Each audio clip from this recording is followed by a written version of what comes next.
এবার আপনাদেরকে দেখাবো প্রাণ বাঁচানোর চেষ্টা, তাও আবার প্রাণ বাজি রেখে। ওয়েস্ট সিকিমের ছবি, পাহাড়ি নদী, ব্যাপক বৃষ্টিতে পাহাড়ি নদী ফুঁসছে।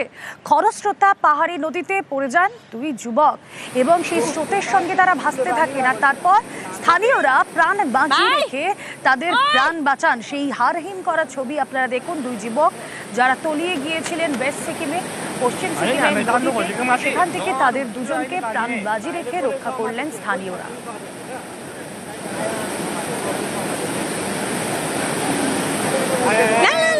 ताने ताने ताने भगवान लो पकड़ो पकड़ो पकड़ो भगवान हे भगवान।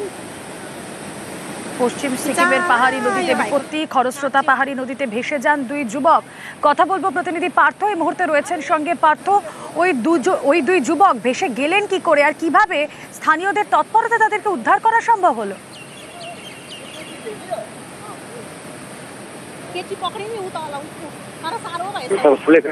জল উঠে পড়ে এবং সেখানে কি কারণে আসলে দুই যুবক গিয়েছিল, তারা নদী পাড়ের বাসিন্দা কিনা তার খোঁজ খবর চলছে, বা কি কারণে তারা গেছে তা এখনো জানা যায়নি। তবে যারা যখন নদীতে নামে সেই সময় আচমকা জলস্তর বেড়ে যায় এবং তারা ভেসে যায় এবং তাদের চিৎকারে আশপাশের লোকজন দ্রুত সেখানে পৌঁছে নিজেদের জীবন বাজি রেখে কিন্তু এই দুই যুবককে উদ্ধার করে এবং স্বাভাবিকভাবেই বলা যেতে পারে যে প্রাণী বাঁচলেন এই দুই যুবক এবং স্থানীয়দের তৎপরতা। ইতিমধ্যেই সেই পশ্চিম সিকিম প্রশাসন ইতিমধ্যেই যেহেতু ভারী বৃষ্টি হচ্ছে, নদী পাড়ের বাসিন্দাদের সতর্ক থাকার পরামর্শ দিয়েছেন এবং অহেতুক যাতে নদীতে কেউ না নামেন, কেননা টানা বৃষ্টির পূর্বাভাস হয়েছে আজ এবং আগামীকাল। তাই অহেতুক জায়গায় কেউই নদীতে না নামেন, এমনকি যদি তাপমাত্রা বাড়ে সেক্ষেত্রে যেন স্নানের জন্য যখন নদীতে কেউ না নামেন সেই নির্দেশ কিন্তু ইতিমধ্যে জারি করেছেন। তবে স্থানীয়দের এই উদ্যোগ, এই জীবনকে বাজি রেখে তাদের এই দুই যুবককে উদ্ধারকে কিন্তু তারিফ করেছে গোটা সিকিম। ধন্যবাদ। বাই।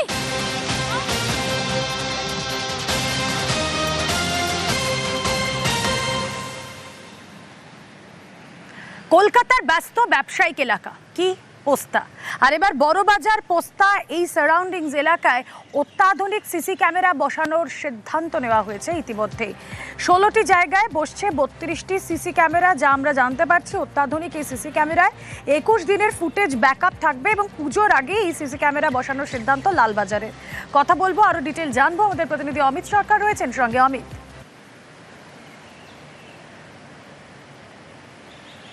দেখো, সম্প্রতি বেশ কিছু অভিযোগ উঠে এসছে বড়বাজার এবং পোস্তার মতো এলাকা থেকে, যেখানে ব্যবসায়িক প্রতিষ্ঠান রয়েছে এবং প্রতিদিন হাজারে হাজারে মানুষের আনাগোনা হয়। সেখানে চুরি, ছিনতাই, প্রতারণার মতো কিন্তু অভিযোগ, এমনকি সেখানে সোনার দোকান রয়েছে, বড় বড় ব্যবসায়ী রয়েছে।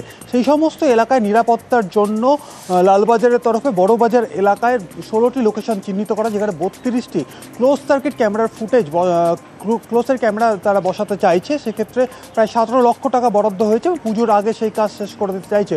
অন্যদিকে বড়বাজারের সাথে পোস্তা এলাকা, সেখানেও সোনাপট্টি রয়েছে এবং বিভিন্ন বড় বড় ব্যবসায়ী প্রতিষ্ঠান রয়েছে, সেখানেও প্রায় 52টি ক্যামেরা বসানোর কিন্তু পরিকল্পনা করা হয়েছে লালবাজারের তরফে।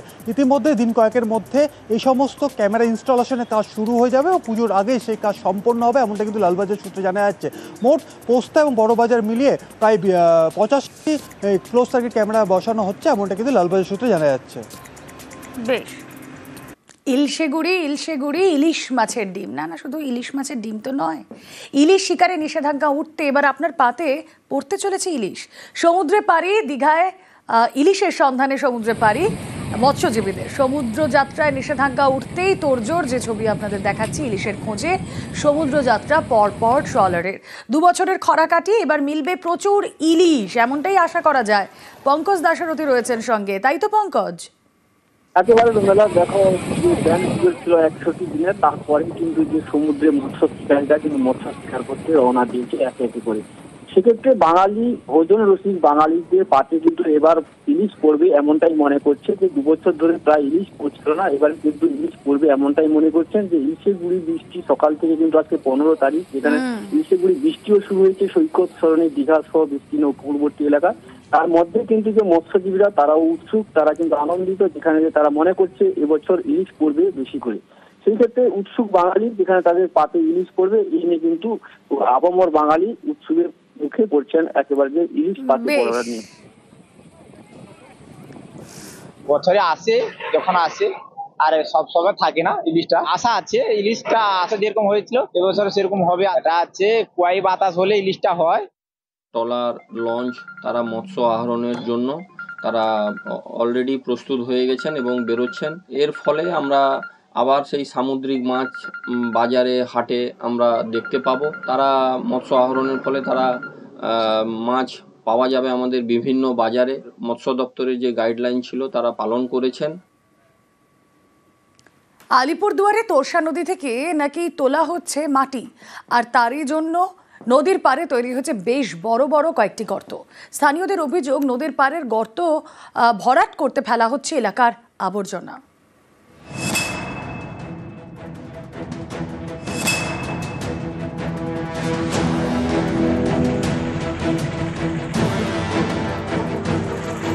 এই দেখুন কি কাণ্ড, ডাম্পারে করে আবর্জনা আনা হচ্ছে তোরসার পাড়ে, তারপর আর্থ মুভার দিয়ে সেগুলোকে ফেলা হচ্ছে নদীর ধারে। আলিপুরদুয়ার 1 নম্বর ব্লকের পূর্ব কাঁঠালবাড়ি, এখান দিয়ে বয়ে গিয়েছে তোরসা নদী, আর এই তোরসা পাড় থেকে মাটি চুরির অভিযোগ স্থানীয়দের। এখানে আমাদের পূর্ব কাঁঠালবাড়িতে তোরসা নদী থেকে 4 লাইনের যে মনে করে মাটি নিয়ে যাচ্ছে, দিন দাহারে এগুলা মাটি নিয়ে যাচ্ছে, রাতের অন্ধকারে ওই গর্তে আবার বাইরে থেকে আবর্জনা আয় না ওই গর্তের মধ্যে পুঁতে রাখে।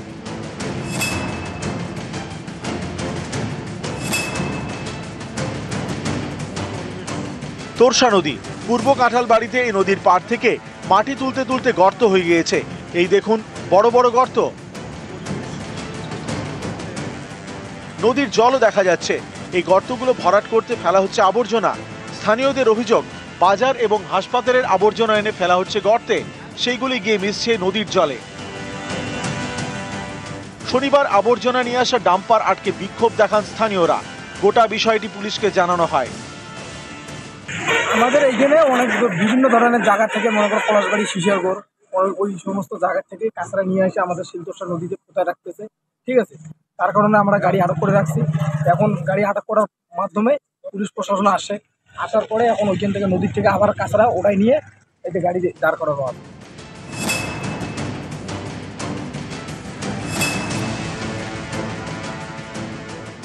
বালির মাফিয়া কোনো আমাদের এলাকায় নেই, এই কারণে আমি বলছি। আমাদের 4 লেনে কাজ চলছে, ওরা যদি মাটি না তোলে, বালি না তোলে, তাহলে রাস্তা কি করে হবে? মাটি তো তুলতে হবে নিশ্চয়ই। ওরা কাগজপত্র ঠিক করেই মাটি তুলছে, বালি। আর যে আইন সংক্রান্ত যে ব্যাপারগুলি মেনটেন করতে হয় সেটা মেনটেন করেই মনে হয় তুলছে। আমাদের পুলিশ তারা চেক করছে, বিএলআরও চেক করছে, তারা গুরুত্ব সহকারে দেখছে নদীগুলি। আলিপুরদুয়ার থেকে রাজকুমার কর্মকার, নিউজ 18 বাংলা।